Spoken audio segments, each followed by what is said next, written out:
자, 축복합니다. 자, 목회 서신이죠. 목회를 이렇게 하라. 이제 교회 일에 대한 지침입니다. 교회 생활 전체를 볼 수 있는데요. 1장에서 말씀의 종이죠. 말씀에 충성하라. 1장에서 말씀에 대한 충성된 종이 되라. 두 번째는 2장에서 뭐 했어요? 기도죠. 기도예요. 말씀에 충성하려면 말씀을 가진 기도가 있어야 된다. 세 번째 장에서는 사람이 세워져야 됩니다. 직분자들, 그리고 건강한 교회가 되도록 기둥을 세우는 것입니다. 말씀의 충성, 기도를 통해서 기초 뿌리가 됐다면 기둥이 필요하죠. 그래서 직분자들, 사람을 세워라. 네 번째 장에는 기둥이 세워졌으니까 어떻게 해야 돼요? 성장하겠죠. 건물을 지어 올려야 되잖아요. 그래서 성장, 성숙을 나타내라. 내가 성숙해야 된다. 성장된 교회가 이제 빛을 발하기 시작합니다. 다섯 번째 장에 넘어와서 지금 얘기하는 게 사람 얘기인데 관계가 얼마나 중요해. 성장했는데 따로따로가 아니라 교회는 함께 연합해 지어 가는 거죠. 관계의 중요성에 대해서 얘기를 하고 있습니다. 그러니까 사람이 많아지면 정체가 될 수 있거든요. 사람 인맥, 자기 이익, 당을 짓고 잘 지어놨는데 그 건물이 뭐 멋지게 잘 지었는데 거기서 술집을 하면 안 되잖아요. 그죠? 도박을 하면 안 되잖아요. 그래서 사람 관계가 아니라 영적 기초로 세워져 있는 하나님의 교회이기 때문에 하나님 중심으로 지어져 가야 된다. 그래서 인간관계가 아니라 하나님 관계가 되라. 그래서 정말 중요한 의미를 얘기하고 있습니다. 그래서 5장 내용이 너무 중요한데요. 한마디로 이렇게 표현하고 있습니다. 가족관계라는 거죠. 영적 가족관계. 관계가 두 가지가 있죠. 혈연, 피로 나는 가족이 있고 육신의 가족이 있고 또 하나는 영적 가족이 있는데 우리 역시 영적 가족도 예수의 피로 나는 형제 자매라는 것입니다. 그래서 교회에는 가족 같은 교회가 되라. 가족 같은 교회가 돼야 된다. 가족보다 훨씬 더 의미가 있습니다. 왜? 영적 가족이니까.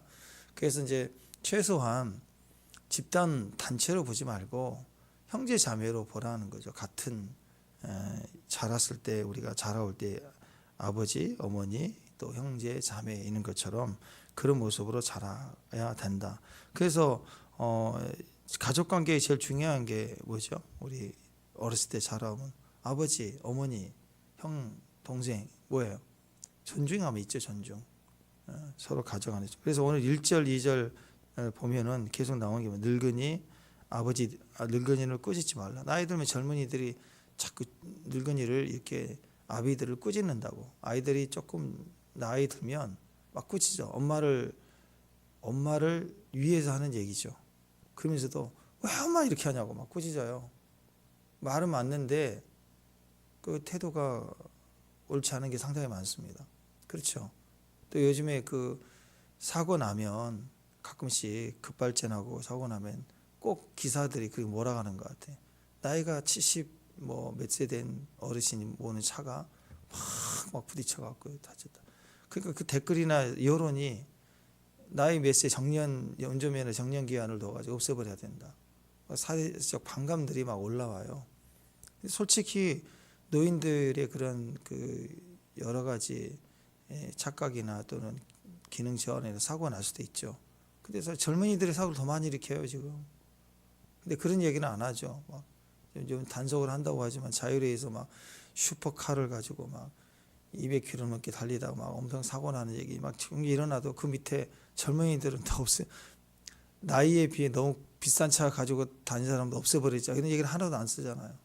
근데 물론 자발적으로 어르신들이 운전면허를 반납하신 분도 있지만 그것이 여론이 뭐냐면 이런 사회적인 문제를 반영하고 있다는 게 늙은이를 꾸짖는 거. 그러지 말고 아버지로 대하라.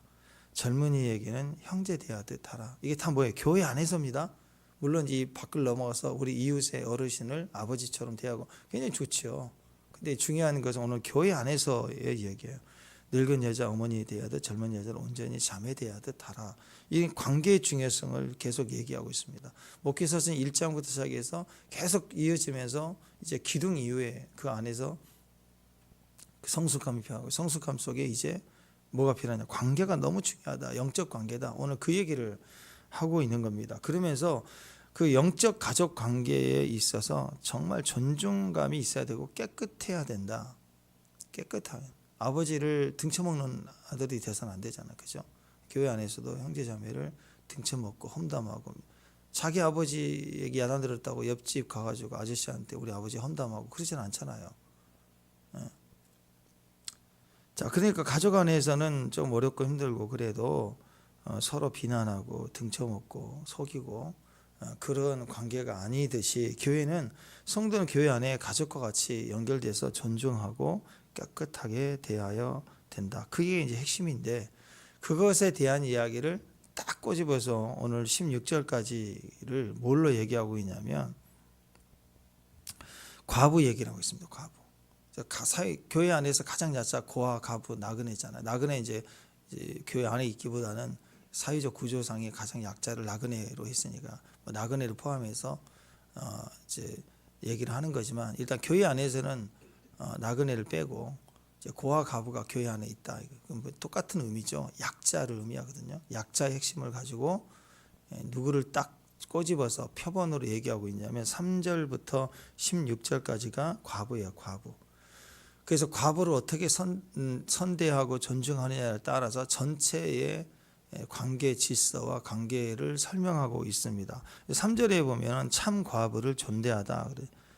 과부를 리스펙하라는 존중하라는 뜻입니다. 존대하라 그런 뜻입니다. 후반에 이제 젊은 과부가 나오는데 젊은 과부는 아주 못된 걸로 나와 있잖아요. 그런 의도가 아니라 이제 이 당시에 진짜 과부가 아닌 나머지의 과부의 의미를 이제 거짓 과부, 참 과부니까 거짓 과부가 아니라 젊은 과부라고 표현을 했는데요. 근본적인 기준은 그겁니다. 과부 명부를 만들어서 진짜 과부는 교회가 책임지고 도와라. 그 나머지 과부들은 돕지 말라가 아니라 돕는 게 직접적인 도움, 쌀이나 뭐 난방비나 이런 필요한 것들을 공급하지 말고 일할 기회를 줘서 스스로 일을 해서 살아갈 수 있는 기회를 주는 쪽으로 가라 그랬어요. 그러니까 이 교회 안에 이 처방이 결국 사회적인 처방하고도 연결되거든요. 젊은 과부에게 양식을 똑같이 막 줘버리면 보면은 젊은 과부는 옛날 우리나라 시골도 그렇지만 전 세계적으로 젊은 과부는요 항상 구설수에 올라요. 그리고 또 쉽게 일할 수도 있는데 쉽게 돈 버는 방법을 또 알거든요. 서방이 많아가지고 막 서방님 그럴 기회가 많고 그리고 나이 드셔서 진짜 참과부는 일할 힘이 없으니까 딴 짓을 별로 안 한다고. 근데 일할 수 있는 사람이 조금 도움을 받으면 그 도움 받으려는 것을 이용하려고 그래. 늙은 사람은 안 그런데 젊은 과부는 이용하려고 한다고. 거기다가 조금 이뻐 보세요. 그러면은 이상한 여자 돼 있다고. 주변에서 그냥 두질 않아요. 다 물어 뜯어버려요. 그래서 그런 분위기가 전 세계적으로 이렇게 있기 때문에 젊은 과부에는 일을 하게 하라 아니면 빨리 시집을 가라 뭐 이런 차원에서 권면을 하고 있는 것입니다. 그러니까 지금도 그렇죠. 우리 젊은 사람에게 너무 사회적 복지를 많이 해주고 혜택을 너무 많이 주면 그걸 뜯어먹고 이용하려고 하지 젊은 애들이 일을 안 해요. 일자리 없다고요? 막 뭐 면접을 지금 2년째 뭐 면접 보면서 막 뭐 20차례 30차례 지원했는데 다 떨어졌다고 막 비난하는데 여기 경기도 중소기업 가면 일할 사람 너무 많아요. 어쩔 수 없어 외국인 쓰는데 돈도 그렇게 싸지도 않거든요. 많이 줘요. 근데 젊은이들은 안 가려고 그래요. 중소기업 죽어도 안 가려고 그래요. 일자리가 차고 넘거든요.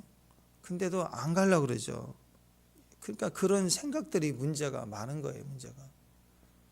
그러니까 그런 전반적인 것을 얘기를 하면서 이제 교회 안에 제안을 내서 볼 때 참 과부를 존중하라라고 하는 기준을 가지고 얘기를 하고 있습니다. 지금 이 사회도 복지로 가다 보면 사회적 약자를 돌보는 시스템으로 바뀌고 있지 않습니까? 우리나라도 선진국이 되어져 가니까 복지 혜택이 상당히 많아졌습니다. 또 그런 복지를 국가에서 하려고 하고 이제 또 NGO 단체들이 또 제3세계에서 가서도 도와주려고 하는 게 상당히 많죠. 그러니까 대부분 옛날에는 이 복지를 교회가 담당했어요. 우리나라 구원마 시절에 또 일제 강점기 속에서도 우리가 우리 힘을 못 도우니까 외국인 선교사님들 오셔가지고 학교를 지어주고 하면서 여러 가지 복지를 다 감당을 했습니다. 근데 지금은 이제 교회가 하는 쪽보다는 국가에서 법적인 기준을 가지고 이렇게 하려는 그런 이제 시대가 됐죠. 그러니까 교회는 이런 기준에 있어서 하나의 그 오늘 말씀이 이것에 대한 어떤 방향성을 우리에게 지침을 주고 있는데요. 교회는 복지에 너무 짐지지 말라는 거예요. 교회 시스템은. 교회에 너무 짐지려고 하지 말라. 그냥 혈연 관계에 대해서는 또 짐을 져라. 가까운, 그렇죠. 자기 가족을 돌보지 않은 믿지 않는 자보다 더 악한 자라고 그랬잖아요. 그러니까 기본적으로 도와야 되고 책임져야 될 영역이 있다는 거예요.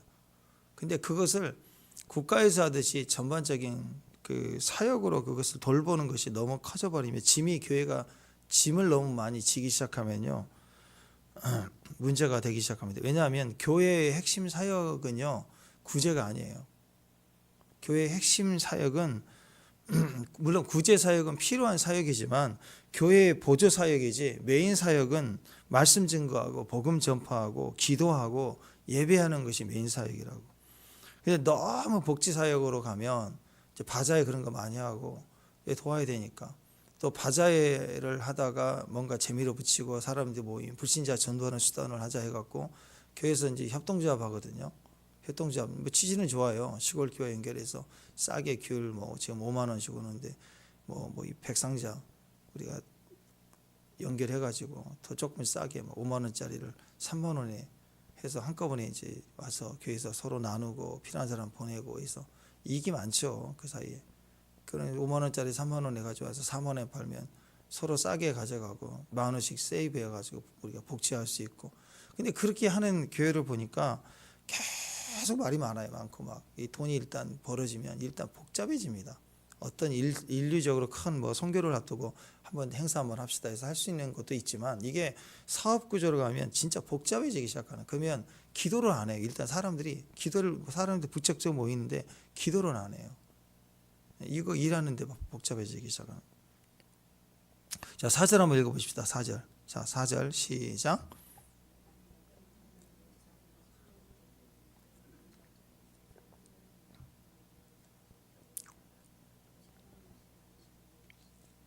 예. 어떤 과부에게나 이제 과부 얘기를 중점하면서 전체의 그 하나님의 기준과 원리를 얘기하고 계시는데 자녀나 손자가 있으면 먼저 효를 행하게 부모에게 보답하도록 이렇게 배우게 하라는 거 그게 가장 먼저 중요하다. 8절에도 보니까 누구든지 자기 친족 자기의 가족을 돌보지 않고 믿음의 배반한 불신자다 그러죠. 그러니까 기본적인 것은 절대적으로 존중하고 존경하고 책임지라 이거예요.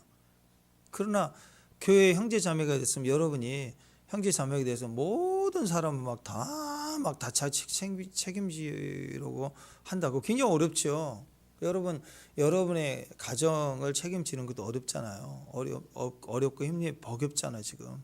근데 여러분의 그 자란 형제, 육신의 형제가 떨어져 있지만 가정 일이 있을 때도 어쩌다 한 번씩 일을 터지면 돕고 할 수 있지만 매번 우리 아이들 가정 챙기듯이 챙기다 보면 둥글 빠지죠. 어떻게 힘들죠. 요즘 다. 근데 다 교회 와서 우리 교회처럼 이렇게 적적하게 행복함이 좋은데 1000명 교회라고 하면 다 1000명을 다 책임지려는 마음으로 성도들이 뛴다고 하면 그 중심은 좋지만 못하죠. 못 감당하요. 말만 그렇지. 그러니까 가족부터 내 정말 소외된 그 사람들의 기준은 가족이라는 거예요. 가족.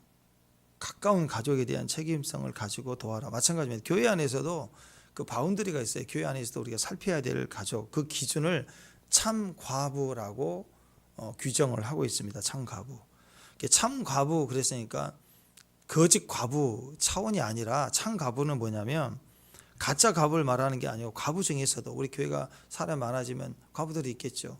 근데 과부 중에서도 진짜 과부를 구별을 하라. 그 말은 진짜 도와야 될 대상이 되는 과부를 말하고 있어요.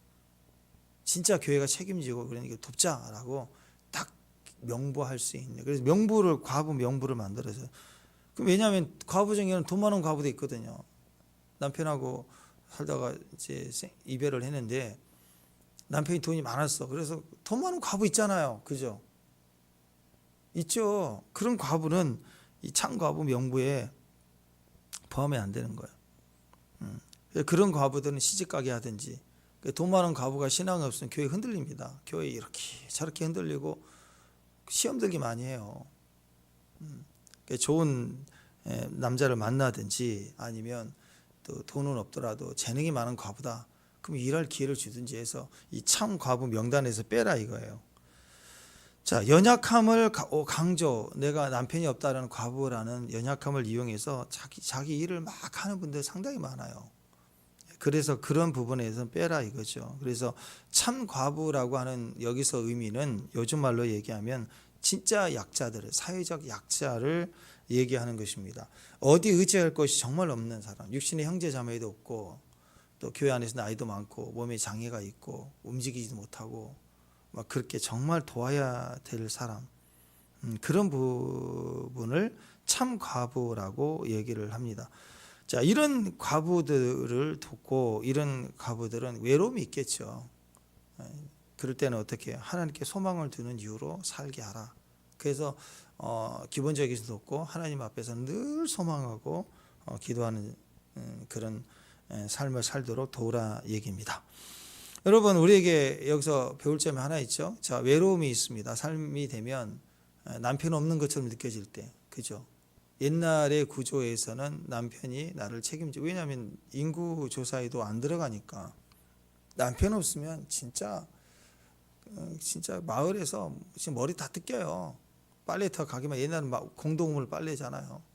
거기다가 조금 이뻐보세요. 여러분처럼 조금 이뻐보세요. 아이고 우물가에 빨래 못해요 하면 이 여자 저 여자가 앞에서 지적대고 뭐 흘겨보고 노려보고 째려보고 나쁜 여자 다 돼 있고 이미 창녀돼 있고 소문 막 연마을까지 다 나가고, 옛날에 그 여자들은 모이면 아주 입의 즐거움을 가지고 우물터에서 막 넘쳐요. 그러니까 도저히 힘들다고, 이렇게 어렵다고. 그럴 때 얼마나 서럽겠어요. 그게 아닌데도 이런 상황이 되면. 그래서 이런 분들의 특징이 외로움이거든요. 남편이 없으니까 이런 거 아니에요. 외롭다.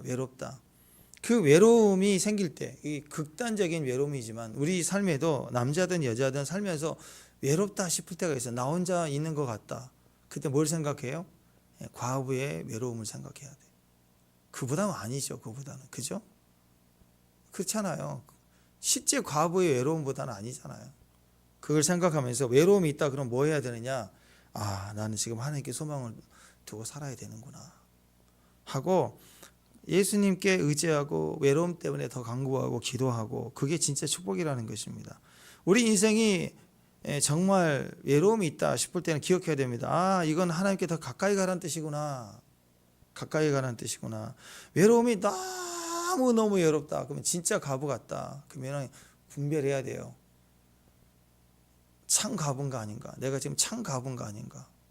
내가 참 과부다. 할 일도 없고 몸이 아프고 아무것도 못하겠다. 그러면 신랑 대신 예수님만 바라보고 금식하고 기도하고 주님에서 응답을 받고 거기서 살아야 돼요.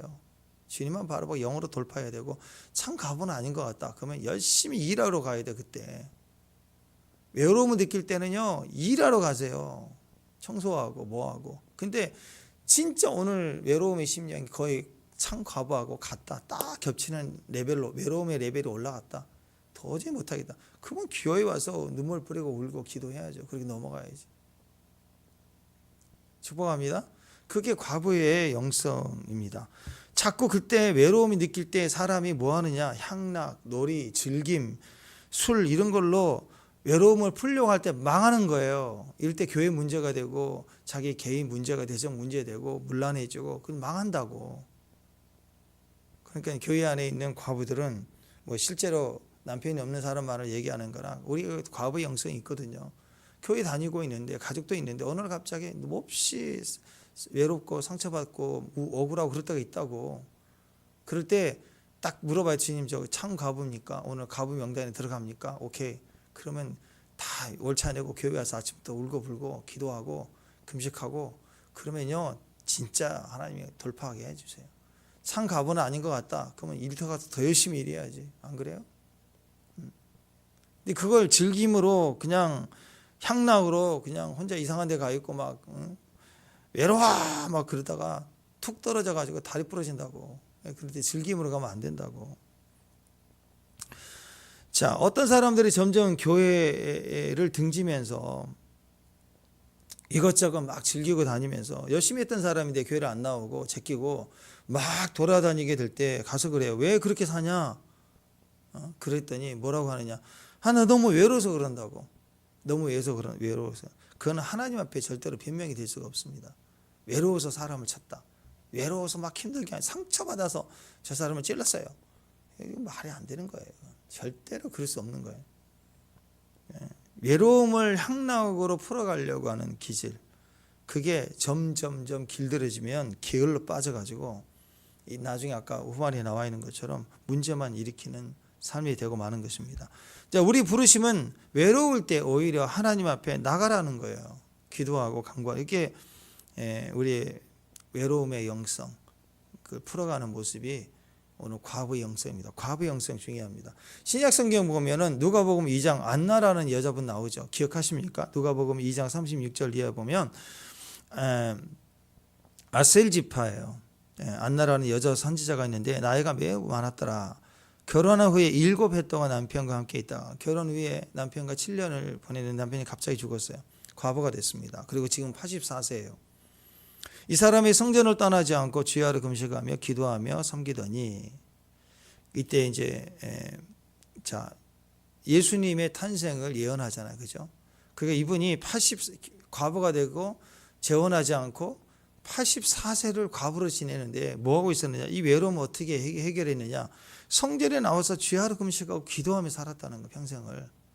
그랬더니 선지자예요, 선지자. 선지자니까 어느 정도 선지자이느냐? 떴다 봤다 하면서 사람들의 뭐 예언하는 그 정도가 아니라, 그 문제를 일으킨 게 아니라 사람에게 덕을 보고 모든 사람이 인정할 만큼의 덕을 세웠을 뿐만 아니라 메시아의 출현을 보고 환영하고 기뻐할 정도의 수준까지 깊어진 거예요, 이 영성이.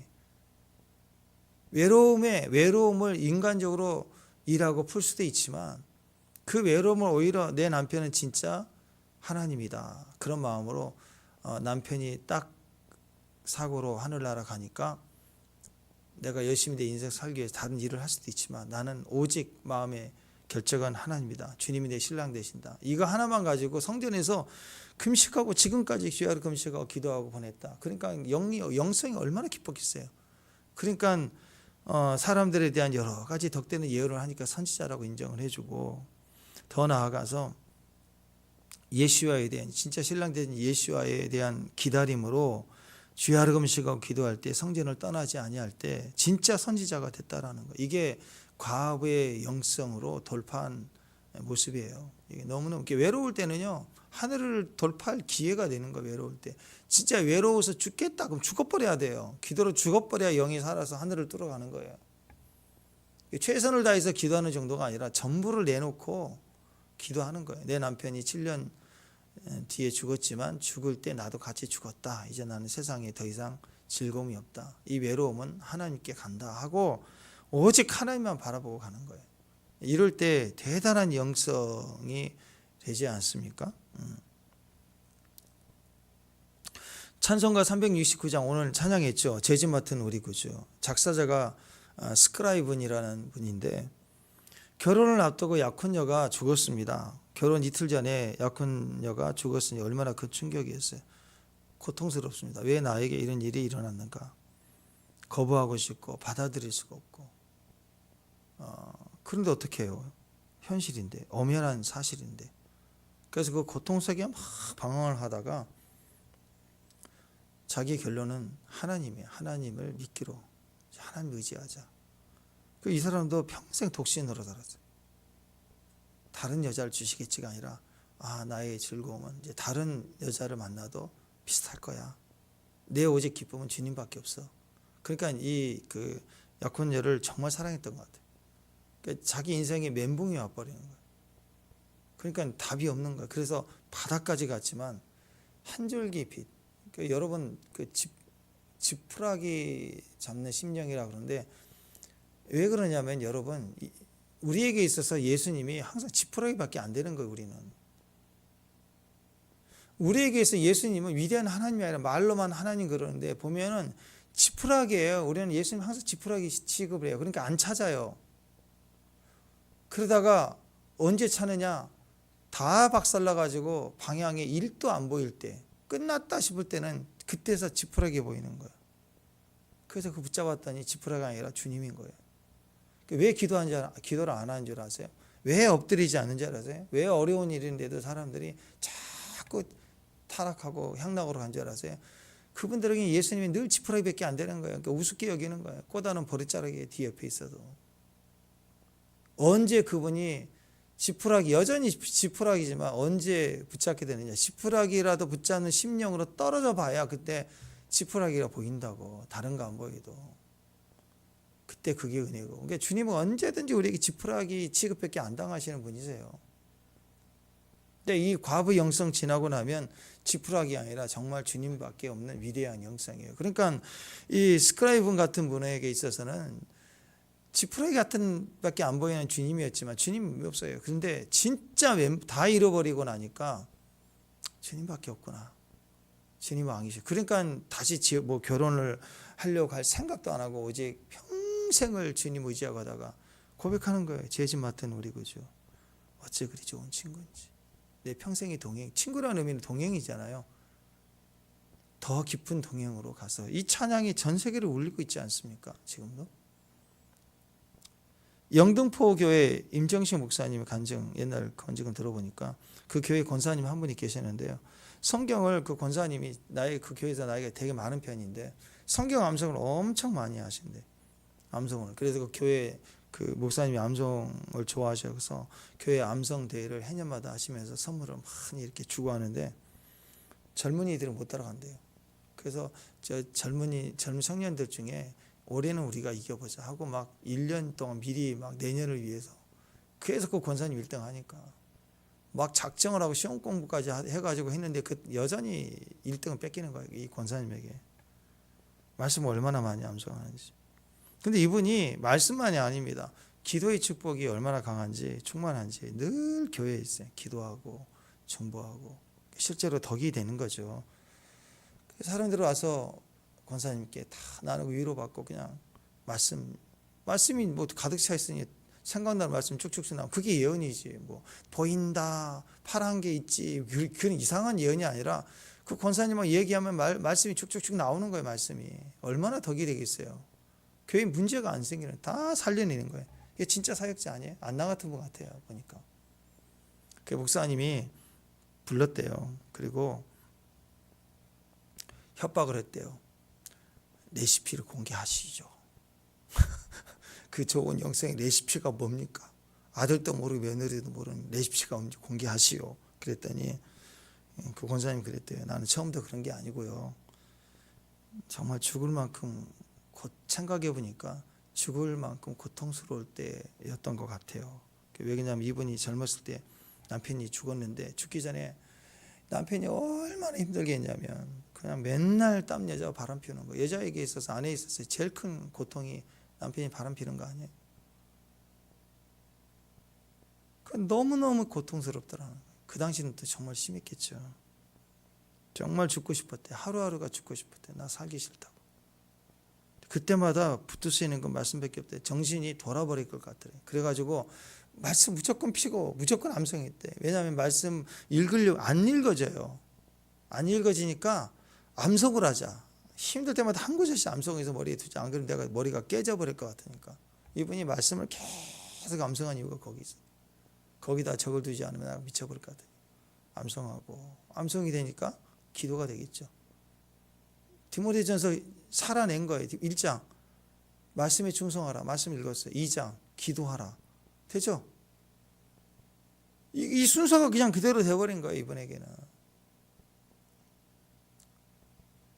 그러니까 그때부터 했대요. 소망을 두지 않고 남편은 내 남편 죽었다 하고 실제로 죽으니까 하나님만 바라보는 거예요. 하나님만 바라보고 내 남편은 하나님. 그래서 세상 두지 않고 천국 갈 때까지 기도하리라 말씀 부리라. 그랬더니 그냥 교회에 안나 선지자 같은 분이 된 거예요. 어떤 사람은요 건강 조금 잃으면 신앙 잃어버립니다. 직업 잃으면 당장 교회 신앙 잃어버립니다. 남편 잃으면 신앙 잃어버린 그런 사람이 있어요. 근데 어떤 사람은 건강을 잃었는데 신앙을 얻어요. 직업을 잃었는데 신앙을 얻어요. 어떤 사람은 남편을 잃었는데 신앙이 얻어지는 사람이 있더라. 이게 참 과부예요. 참 과부는, 진짜 과부들은 신앙으로 신랑을 얻는 사람이에요. 내 진짜 신랑은 예수님. 진짜 신랑을 기다리는 사람들, 이게 과부 영성입니다. 주님의 재림을 기다리는 신부의 영성도 있죠. 신부의 영성은 친밀함이거든요. 기쁨과 잔치로 충만해 있어요. 결혼 앞두고 있는 신부는 예복 입으면서 얼마나 기쁘겠어요. 그죠? 그래서 우리가 기쁨으로 신랑을 준비하는 신부의 영성, 오직 신랑만 바라보는 그런 기쁨의 영성, 비둘기 같은 눈으로 가는 신부의 영성. 근데 신부의 영성의 그 기초가 되는 게 뭔지 아세요? 보이지 않는 기초가 되는 게 그게 과부 영성이에요, 여러분. 금식과 기도로 가득 찬 절실한 기다림. 신부의 영성을 가지려면 먼저 이 과부의 영성을 지나가야 됩니다. 그래서 예수님께서도 과부의 영성을 기본으로 얘기하고 있어요. 마태복음 9장 15절을 보면 예수님께서 그들에게 이르시되 혼인집 손님들이 신랑과 함께 있을 동안에 슬퍼할 수 있느냐? 신부의 영성이죠. 혼인집에 있는 신랑의 친구들이 기쁨을 잊죠. 신부는요, 얼마나 기쁘겠어요. 그러나 신랑을 빼앗긴 날이 이르리니 그때는 금식할 것이니라. 신부의 영성에는 금식이 없다고. 기쁨이 넘치고 자랑이죠. 근데 그렇게 가려면 뭐가 있어야 돼요? 과부의 영성 지나가요. 금식과 기도로 하나님 앞에 내 신랑은 주님밖에 없습니다. 그러니까 결혼 앞두고 있는, 생각해보세요. 결혼 앞두고 있는 신부가 신랑을 향한 마음이 크고 깊겠어요? 아니면 남편을 잃어버린 과부의 서러움과 아픔 속에 남편이 돌아올 수도 없지만 남편을 그리는 마음이 더 크겠어요? 어떤 게 더 간절하겠어요? 아픔이 더 크거든요, 사실은. 근데 이게 같은 양명성을 얘기해요. 예수님의 죽음을 얘기해요. 예수님 죽음만큼 예수님의 부활도 있는 거예요. 그래서 이 두 가지가 같이 강조해요. 그래서 요즘 신부의 영성 하면서 자꾸 막 이렇게 가벼운 불이 너무 많아요. 말로만 이렇게 기도하라, 뭐 치미라, 뭐 이렇게 하는데 너무 가벼울 때가, 영이 너무 가볍게 까불 때가 있다고. 맨날 예복만 입을 줄 알지, 꾸밀 줄만 알지, 눈물과 기도로 보내는 중심이 없다고.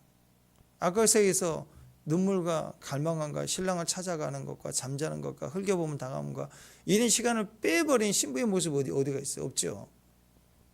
신부의 영성의 다른 단면은 똑같은 영성이지만 한쪽은 기쁨으로 보면 신부의 영성이지만 다른 면으로 보면 과부의 영성이라고.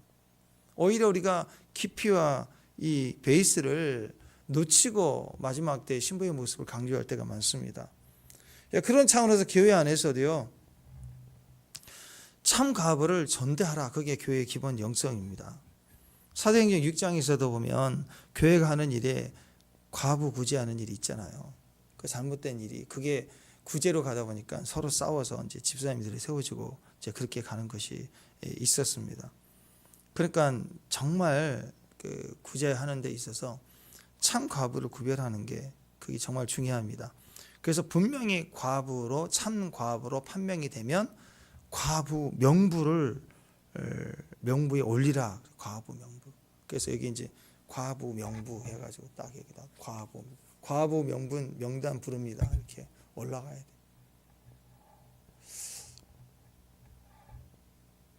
저는 이거 보면서 오늘 나와 있는 내용 보십시오. 특히 안나 선지자의 삶을 놓고 보더라도 참 과부가 되는 게 굉장히 힘듭니다. 84년 혼자 지낼 수 있느냐? 외로움이 있을 때마다 엎드릴 수 있느냐? 어쩌다 금식이 아니라 평생 금식 기도로 보낼 수 있느냐? 여러분, 과부 명부 올라가야 돼요. 근데 과부 명부 오르려면 그런 삶을 사는 게 쉽습니까? 다 떨어져요. 과부 명부에 오를 자를 이렇게 기준을 가지고 오늘 보면 참 과부 되려면 오디션 봐야 됩니다. 오디션 프로그램 해야 돼요. 여러분, 다 떨어져요. 저 어제 이거 보면서 자기 전에 참 목사 되기는 쉬운데 나도 참 목사 목록에 넣는다면 이게 힘들겠다. 그런 생각을 좀 해봤어요. 꽤 어렵습니다. 보십시오. 60 넘어야 되고 60 이하 되면 과부 못 돼요. 참 과부 안 돼요. 여러분, 명부에 오르려면 한 남자의 아내였어야 돼요. 중간에 흔들리지 말아야 되고, 선한 행실 자녀 역할 잘해야 되고, 대접 잘해야 되고, 성도에도 막 발 씻겨줘야 되고 단장 시켜줘야 되고 흔들리지 말아야 되고 온전히 말씀 묵상하고 기도하고 이렇게 했느냐 돼야지 참 과부 명단에 올라요. 우리 교회도 그런 참 과부 명단이 있으면 오디션 봐야 된다고. 다 오디션 다 떨어진다고 그러면. 조금이라도 중간에 다른 멋진 남자가 생각난다. 그럼 떨어진 게 탈락. 명예의 전당처럼 참 과부 명단에 올라가려면 오디션을 봐야 된다고 생각하면 에이 과부 안 하고 말지 그런다고. 그러라는 이 뜻이 그거예요. 진짜 과부하지 말지 뭐. 에이, 그게 맞는 거예요. 여러분 과부하지 마세요.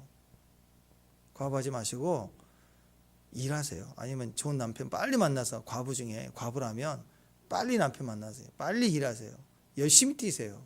그래 행복하게 사세요. 이게 성경의 취지입니다. 그리고 진짜 과부가 되려면 어떻게 해야 돼요? 오직 한 길로 오직 기도 안나 선지자처럼 아까 그 권사님처럼 그렇게 살 사람만 각오된 사람만 참 과부예요. 그래서 저는 가끔씩 어떤 분이 목사님 우리 아들 이렇게 신학 보내고 싶은데요. 지금 제가 하지 말라 그래요. 하지 보내지 마세요. 또 목사님 저 신학 하고 싶은데 하지 마. 그냥 열심히 살아. 자꾸 저는 하지 말라 그래요. 어떤 사람으로. 그거 지켜봐야 돼. 한 3번 정도는 못하게 해야 돼. 근데도 아닌 것 같아요. 목사님 저 가야 될 것 같아요. 그러면 가. 그때는 그 기도해 줄게. 그렇게 되지. 그래서 여러분도 참 저 오늘부터 또 모르겠어요. 오늘 이 설교했으니까 또 오늘 또 만날 때마다 목사님 저 참 과부 되려고 그러면 저 하지 마세요. 그래요. 빨리 지금 뭐 아직 60 안 됐죠? 그럼 빨리 남편 하나 만나세요. 어디. 아니면 열심히 일하세요. 교회 열심히 하든지. 네. 그렇게 해야죠. 그래도 저는 죽어도 죽을 만큼 오직 신부의 눈으로 하나님 보겠습니다. 교회 살겠습니다. 그래야 참 과부 명단이지 안 그래요? 그렇게 가야 돼요. 그런 과부들은 교회에서 먹이고 입히고 해줘야죠. 그래서 교회가 이제 역할이 되고 그러면 교회에 제일 좋은 자리에 교회 안에 룸 중에 과부 방을 만들어 가지고 그 명부에 있는 사람만 쉴 수 있는 공간 해줘야 돼. 거기서 교회에서 주구장창 먹고 살면 거기서 참 과부들만 거기서 있어야 돼. 나머지는 얼른 일하러. 그럼 그 과부들이 와서 쫓아내. 넌 일해라. 남편 만나라. 이 선을 구별해 줘야 된다. 그래서 이 과부 진짜 참 과부 되신 분들이 오디션 봐야 돼. 다음 과부가 올라면. 그래서 같은 영성 있는 사람만 합격 아니면 다 일하러 보내야 된다고. 과부 자격이 9절 10절 보세요. 얼마나 어려운지. 명부에 올라가려면 나 60 덜 되지 아니하고 남편 한 아나여야 된다고 그러고 쭉 나와 있잖아요. 어려워요. 이게 참 힘든 일입니다. 이게 참 과부다. 그 말은 젊은 여자들, 과부 중에 젊은 여자들이 아니다. 그래서 그들은 어떻게 해야 돼요? 84세까지 기다리겠다 하지 말고 열심히 교회는 알선해주고 좋은 형제를 소개해주고 좋은 직업을 소개해주고 일할 수 있는 기회를 주고 그렇게 교회가 우리가 교인들이 많아지면 다양한 루트가 있을 거 아니에요. 사업체도 있고 그러면 일도 배우게 해주고 이렇게 해서 열심히 해야 됩니다. 왜 그러냐면 참 과부가 오디션을 통과할 만큼 참 과부들은요 징징거리지 않거든요. 내 남편 죽어서 오직 예수만이 내 남편이다. 이게 돼 있는 사람들은 교회 일을 하든 무슨 일을 하든 오매불망 하나님만 바라보면서 어떤 상황이 와도 이걸 영으로 기도로 뚫어가는 사람들이에요. 근데 조금이라도 젊으면요 특히 여자들이 외롭고 억울할 때는 가만히 있지 않고 복수를 하거든요. 여자들은 100% 복수합니다. 낙현 집사님 잘 기억해야 돼요. 여자분들은 어떤 식으로 복수를 해요. 또 아멘이라고 그러네. 그래서 어떻게 해야 되느냐? 이상한 말 하면요. 나중에 오리얼에 막 이상한 말이 와요. 반찬이 달라진다고. 그러니까 그게 한 10년 뒤에도 와요. 남자들은 10년 뒤, 뭐 1년 뒤 거 얘기 안 해요. 그때 뭐 욱하고 욱하다가 밥 먹고 또 헤어지고 뭐 또 아무렇지도 않거든요. 여자분들은 이 말이 하여튼 1년 뒤 것이 나오더라고. 3년 뒤 것이 나와요. 그것도 틀린 오해인데 혼자 생각한 판단이 또 나오고 이게 여자들이에요. 그래서 복수 이거 기억해야 됩니다. 그래서 어떻게 해야 되느냐? 좋은 걸 심어보세요. 막 부담되게 축복을 해줘 보세요. 그러면 여자는 반드시 복수해요. 그 다음에 배로 갚아줘요. 반찬을 한번 선대해 보세요. 꽃 한번 꽂던 남자 그랬는데 진짜 존중해주고 아내를 소중히 여겨주면 여자들은 3년 내내 복수를 할 거예요. 그러니까 존대해주라고. 이 참 과부는 그런 거예요. 존대해줘야 돼요. 근데 참 과부 명단에 이렇게 검증되지 않고 과부로 대접해주면 게을러집니다. 그래서 그 뭐 과부 방 거기 들어오면 거기 와가지고 징징거려요. 매일 징징거리고 투덜거리고 말하고 우물가의 여인처럼 그런다고 징징거리고 혼자 나와가지고 나 남편이 5인데 징징거리고 있다고. 교회 덕이 안 돼요. 그러면 이해가 되시죠? 그래서 일로 보내라는 거. 그러니까 조금이라도 징징거리면서 과부할 거면 결혼해. 이래. 그게 너한테. 왜 그러냐면 그렇게 되면 뒤에 오늘 말씀 후반절 나오잖아요. 계속 젊은 과부의 이 얘기로 나오지만 계속 환난 당한 저 믿음을 버리고 정죄를 받고 일만 만들어내고 비방하게 되고 이런 역할을 하게 자기도 모르게 한다고. 젊으면 그래요. 참 과부가 아닌데 과부 역할을 하면 그거 얼마나 힘들겠어요. 문제 일으킨다고. 우리 신천지가 교인이 우리 교회 왔는데 이분이 참 교인이 아니라 신천지인인데 교인처럼 살면 결국 교회 안에서 문제를 일으키지 않겠어요? 언젠가. 마찬가지예요. 과부 아닌데 과부의 명복에 올라서 살면 본인도 힘들지만 교회에 문제를 일으켜요. 그래서 딱 오늘 메시지가 그거예요. 징징거리면서 과부할 거면 하지 말라. 너도 망하고 교회도 망한다 이거예요. 궁상 떨면서 과부하고 외롭다 힘들다 그러면서 하려면 과부하지 마라 이거. 일해라. 남편 만나라. 그게 같이 산다. 결혼해라 그거예요. 그래서 저도 그런 생각을 했어요. 야, 교회 목회하면서 야, 힘들어서 못하겠다. 어떻게 너 그러려면 뭐하러 목회하냐. 간둬라. 너 진짜 목사 아니다. 그런 마음이 들더라고. 한 번 목사 그럼 끝까지 세상 툭정 나가 인생 툭정 나가도 한길 가야지. 주님 보고 가야지.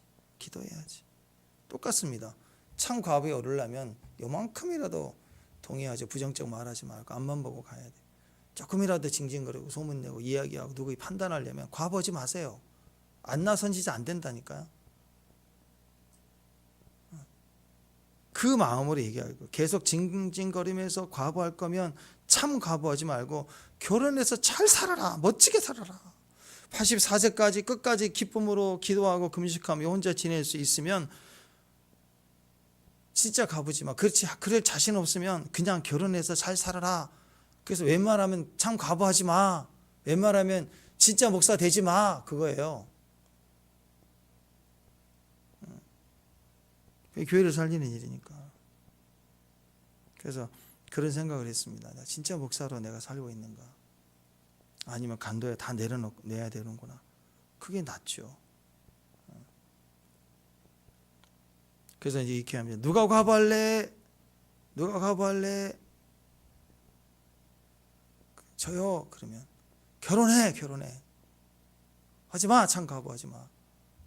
그래도 할래요? 결혼해. 누구 막 소개해 줘봐.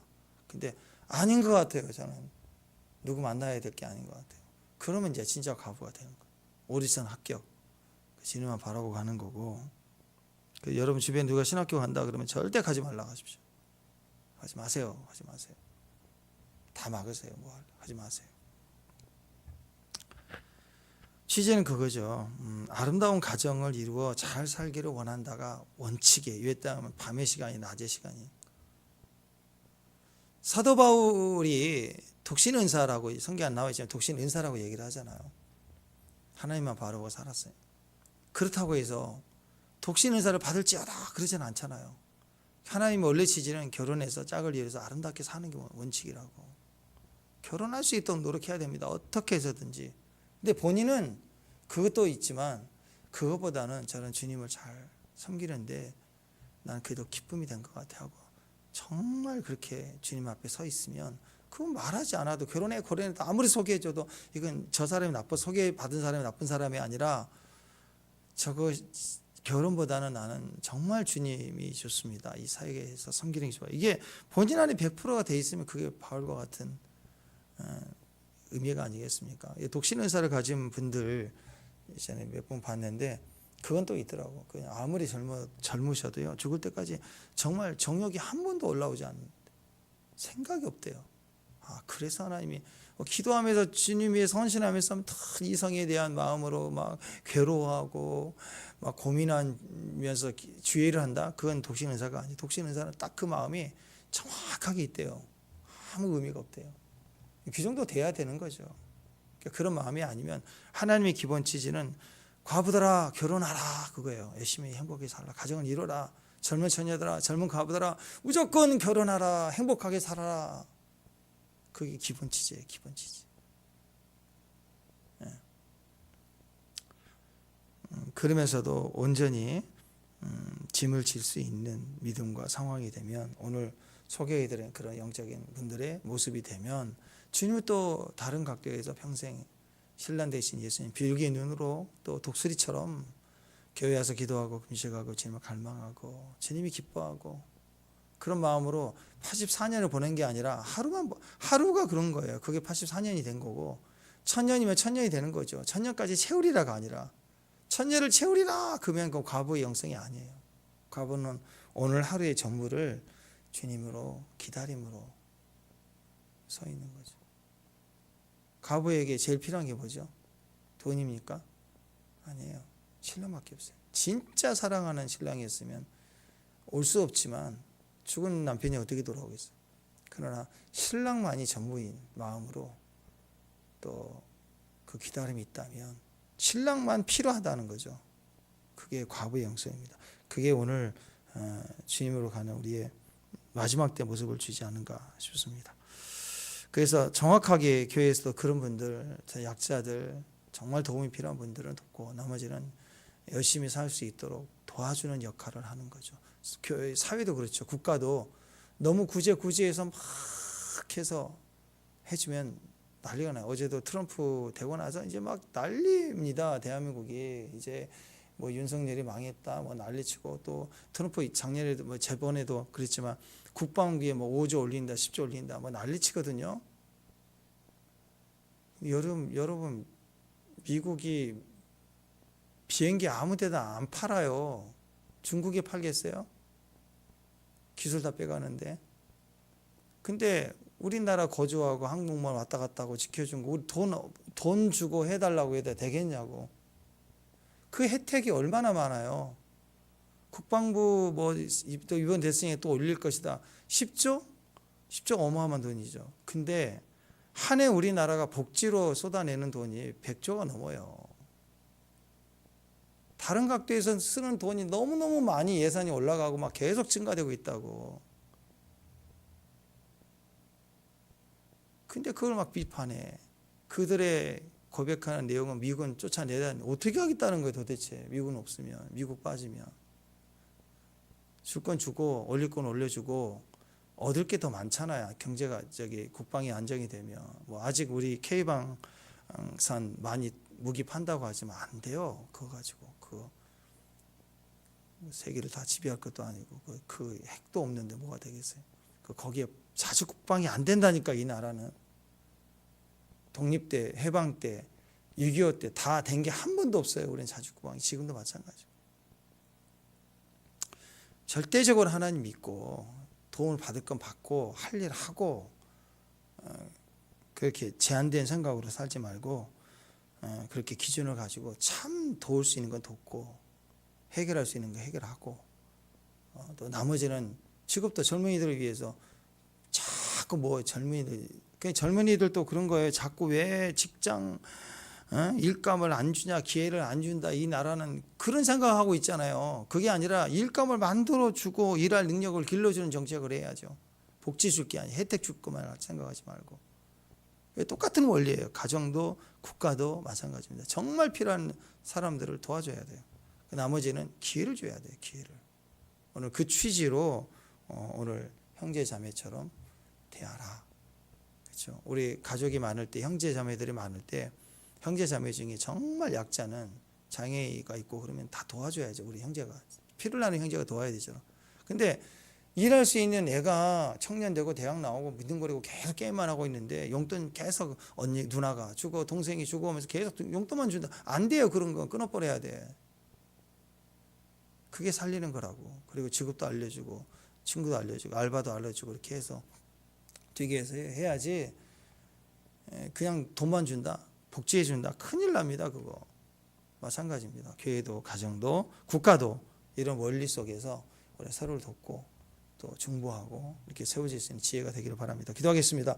하나님 감사합니다. 참 과부의 영성으로 살 때 하나님만 바라보고 의지하는 능력이 되게 하시고, 또 우리가 과부이라면 열심히 일도 하고 결혼도 하고 자활하고 또 자기 스스로 일할 능력 키우고 그렇게 자립할 수 있는 도전과 믿음의 종들 될 수 있도록 전체가 이렇게 아름답게 질서 가운데 서갈 수 있는 교회가 되도록 주께서 복을 주시옵소서, 지혜를 주시옵소서.